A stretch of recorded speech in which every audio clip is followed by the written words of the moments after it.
Hello dear student, कैसे हो प्यारे बच्चों। आई होप आप स्वस्थ होंगे और तैयारी तो बहुत ही बेहतरीन तरीके से कर लिए होंगे, क्योंकि कल आपका पेपर होने जा रहा है और आपको पेपर में कोई घबराने की आवश्यकता नहीं है। जो जो अभी तक आपने पढ़ा है उसी को आपको क्या करना है, मैक्सिमम टाइम में रिवाइज करना है। मॉडल पेपर के आधार पर आपको क्या करना, तैयारी करना है। आई होप आप बोर्ड एग्जाम में फोड़ कर आओगे और बहुत अच्छा पेपर आप करके आओगे। तो सबसे पहले आपको कल के पेपर के लिए बेस्ट ऑफ लक। आइए प्यारे बच्चों, आज हम मॉडल पेपर से रिलेटेड कुछ इंपॉर्टेंट हमने एमसीक्यूज लिए हैं, इनको बहुत ही बेहतरीन तरीके से सॉल्व करते हैं। और आपको किसी भी क्वेश्चन या फिर किसी से रिलेटेड आपको डाउट होता है तो कमेंट बॉक्स में आप अपना क्वेश्चन जरूर भेज सकते हैं, हम आपको आपका क्वेश्चन अवश्य सॉल्व करेंगे। तो प्यारे बच्चों, हमने आपको बताया था कि आपका पेपर 2 खंडों में विभक्त होगा। पहले खंड में क्या होगा कि आपका 1 से लेकर के 7 तक के क्वेश्चन रहेंगे, 1 से 7 तक में। और जो आपका सेकंड जो आपका रहेगा वो सेकंड वाले में क्या रहेगा, 8 से लेकर के आपके 14 तक के क्वेश्चन रहेंगे।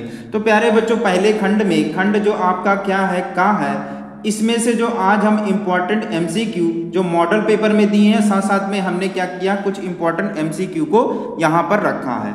तो जैसे यहाँ पर आपको 5 क्वेश्चन जो आपके आते हैं एमसीक्यूज में, बहुविकल्पी में एमसीक्यूज में 5 क्वेश्चन जो आपके आते हैं वो आपके आते हैं गद्य खंड से। किससे आते हैं? गद्य खंड से। अब 5 क्वेश्चन जो आपको पूछे जाते हैं पद्य खंड से पूछे जाते हैं। तो पद्य खंड के भी हमने 5 क्वेश्चन लिए हैं और गद्य खंड के भी हमने 5 क्वेश्चन लिए हैं। ये आपके क्या हैं, आपके पद्य खंड के हैं और ये आपके क्या हैं, गद्य खंड के हैं। तो प्यारे बच्चों, आइए हम बहुत ही आसानी तरीके से इनको सीखते हैं। तो पहला जैसे दिया है कि उक्ति व्यक्ति प्रकरण के रचनाकार कौन है। पहला ऑप्शन दिया है गोकुलनाथ, दामोदर शर्मा, नाभादास, मुंशी सदाशुकलाल। तो इसका जो प्यारे बच्चों राइट आंसर है, उक्ति व्यक्ति प्रकरण के रचनाकार हैं वो हैं गोकुलनाथ। तो गोकुलनाथ इसका क्या हो जाएगा, राइट आंसर हो जाएगा। आइए प्यारे बच्चों, अगला क्वेश्चन है कि सेकंड का खा भारतेंदु युग की पत्रिका है। तो भारतेंदु युग की पत्रिका में पहला ऑप्शन दिया कवि वचन सुधा, दूसरा दिया सरस्वती और तीसरा दिया मर्यादा और चौथा दिया हंस। तो इसमें भारतेंदु युग की पत्रिका जो है वो कवि वचन सुधा अब किसकी रचना है? तो प्यारे बच्चों, ये जो है आपकी भारतेंदु हरिश्चंद्र की है। तो देखिए यहाँ पर देखिए, सबसे पहले पत्रिका के बारे में पूछा, भारतेंदु युग की पत्रिका, कवि वचन सुधा। अब मान लीजिए इसके रचनाकार पूछ लिया होता तो आपके कौन है, भारतेंदु हरिश्चंद्र। तो यहाँ पर आपका खा का पहला आंसर राइट हो जाएगा और इसके अगर मान लीजिए रचनाकार पूछता तो भारतेंदु हरिश्चंद्र हो जाता। फिर आते हैं अगले क्वेश्चन में, हिंदी गद्य साहित्य के द्वितीय उत्थान का प्रारंभ हुआ था। पहला ऑप्शन है सन 1918 में, दूसरा ऑप्शन है सन 1900 में और तीसरा ऑप्शन है सन 1936 में और चौथा ऑप्शन है सन 1938 में। तो हिंदी गद्य साहित्य के द्वितीय उत्थान का जो प्रारंभ हुआ था सन 1900 में हुआ था। तो इसका प्यारे बच्चों गा का दूसरा आंसर क्या हो जाएगा, राइट आंसर हो जाएगा। अब अगला है सेवा सदन के रचनाकार हैं। सेवा सदन के जो रचनाकार हैं वो पहला दिया है ऑप्शन जैनेन्द्र, दूसरा दिया अज्ञे, तीसरा दिया है प्रेमचंद है प्यारे बच्चों, प्रेमचंद। तो ये आपका क्या है, प्रेमचंद। तो अब यहाँ पर देखिए हमारा क्या है, चौथा दिया हरिकृष्ण प्रेमी। तो आपका इसमें सेवा सदन के जो रचनाकार है वो क्या है, प्रेमचंद है। अब यहाँ पर विधा पूछ सकता है कि सेवा सदन की विधा क्या है। तो यहाँ अगर विधा की बात करेंगे तो विधा जो आपकी इसकी होगी, तो ये सेवा सदन एक क्या था, उपन्यास था, उपन्यास।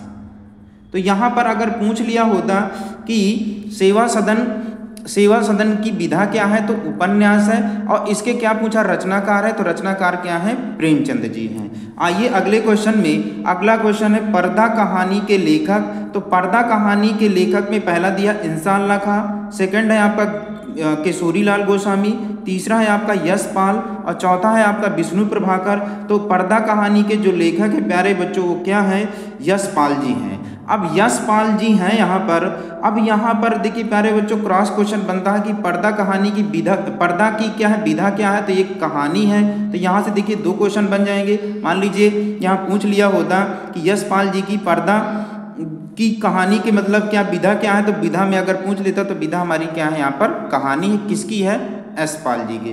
तो प्यारे बच्चों यहाँ पर हमने 5 क्वेश्चनों को किया, जो आपके गद्य खंड के 5 क्वेश्चन आते हैं वो हमने कर लिया है। आइए पद्य खंड के करते हैं। तो पद्य खंड में प्रश्न क्रमांक आपका दूसरा है। पहला क्वेश्चन है कि आदिकाल का ग्रंथ नहीं है।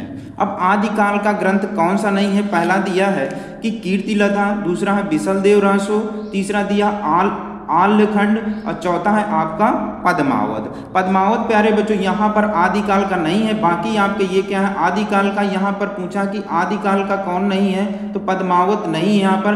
पद्मावत प्यारे बच्चों क्या है, एक महाकाव्य भी है। अब महाकाव्य किसका है, वो है मलिक मोहम्मद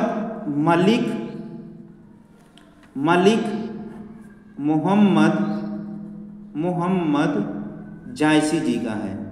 तो यहाँ पर अगर पूछ लेता कि ये महाकाव्य के रचनाकार कौन है, तो मलिक मोहम्मद जायसी। और ये आदिकाल का ग्रंथ नहीं है, तो चौथा ऑप्शन क्या हो जाएगा, राइट आंसर हो जाएगा। पद्मावत आपका क्या हो जाएगा, राइट आंसर, क्योंकि यहाँ पर नहीं पूछा है तो यहाँ पर क्या हो जाएगा। और ये कीर्तिलता, बिसलदेव, आल्यखंड ये सब आदिकाल के हैं, ये आपका पद्मावत नहीं है। फिर आते हैं अष्ट छाप के कवियों का संबंध है। अब अष्ट छाप के कवियों का जो यहाँ पर बोला है कि अष्ट छाप के कवियों का संबंध क्या है, पहला दिया राम भक्ति शाखा से, ज्ञानाश्रयी शाखा से, प्रेमाश्रयी शाखा से, कृष्ण भक्ति शाखा से। तो अष्ट छाप के कवियों का जो संबंध था वो कृष्ण भक्ति शाखा से था। और इसमें बहुत सारे कवि रहते थे, जैसे इसमें सूरदास, परमानंद दास और आपका कुंभन दास, आपका कृष्णदास,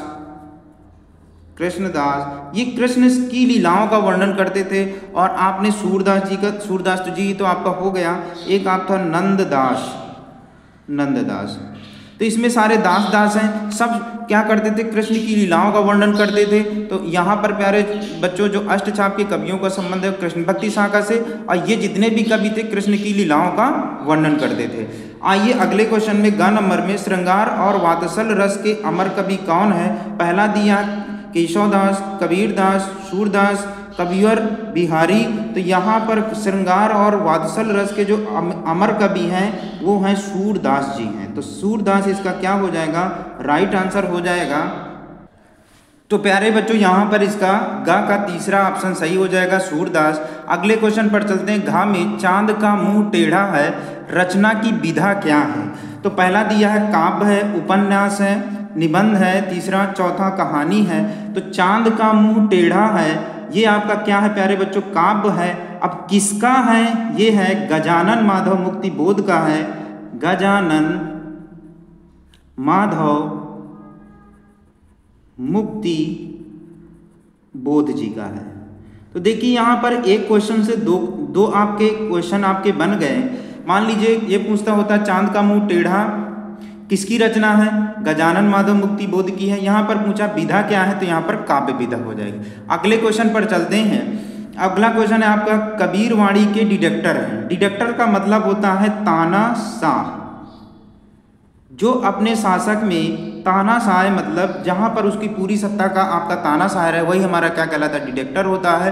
तो के कथन कौन है, पहला दिया आचार्य हजारी प्रसाद द्विवेदी, दूसरा दिया जयशंकर प्रसाद, तीसरा दिया रामचंद्र शुक्ल, चौथा दिया नंद दुलारे वाजपेयी।